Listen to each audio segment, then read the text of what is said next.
In short-term rentals, control is the real competitive advantage. Control over your bookings, control over your guest experience, control over how your business grows in 2026. Lodgify gives rental operators the tools to build direct booking websites, automate guest communication, and manage every channel from one platform without adding complexity. This is how rentals stop feeling reactive and start feeling more intentional. Skift Daily Briefing listeners get 20% off any yearly or bi-yearly Lodgify plans with code SDB20, available through March 2026. Details are in the show notes.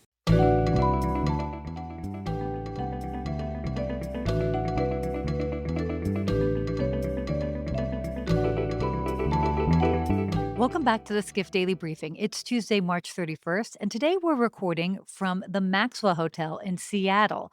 I'm Sarah Dandashy, and today we're talking about Uber buying its way deeper into premium travel, Air Canada's CEO stepping down amid backlash after the LaGuardia crash response, and why the travel industry's advocacy playbook in Washington is starting to look obsolete. Let's go ahead and get into it. Uber to buy Blacklane in a premium push.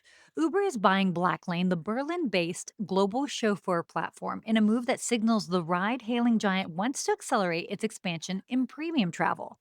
Uber announced the deal Monday without disclosing financial terms. Blacklane was noted to be valued at about 547 million after an October 2024 funding round. The deal is expected to close before the end of 2026. Now, the strategic point here is simple. Premium travel is about trust, consistency, and corporate relationships. And Blacklane comes with 15 years of credibility in exactly that lane. The bottom line, Uber decided it couldn't go it alone in premium, so it bought the network, the reputation, and the customer base. Next up, Air Canada CEO to retire after LaGuardia crash response backlash.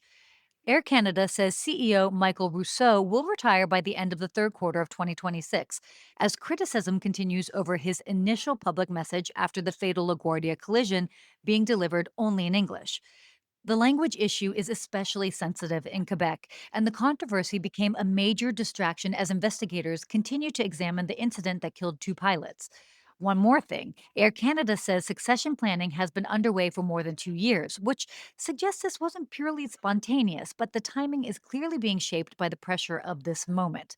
The takeaway, in a crisis, leadership isn't just what you say, it's whether people feel seen in the first minute. And our third story, why travel's advocacy infrastructure looks obsolete. Rafa Ali argues the travel industry has a structural power deficit in Washington. Its advocacy groups were built to lobby Congress, but increasingly, major travel impacting decisions are driven by the executive branch, and the industry's tools haven't caught up. His point isn't about better messaging, it's about leverage. And he says the past week exposed a fight and praise cycle where organizations pressure Congress, then pivot to praising the administration, even when the executive branch is the one shaping the outcomes. One more thing with this, he essentially is saying that the industry keeps aiming its influence at the branch that can't fix the upstream demand problem, while avoiding that the branch is actively rewriting the rules. The bottom line here, travel is massive, but its institutional voice still isn't built for the way power works right now. Well, that's it for your Skift Daily Briefing. For more travel industry news and analysis, head to skift.com. And as always, subscribe to the Daily Briefing. Go to skift.com/daily. Thanks so much for listening.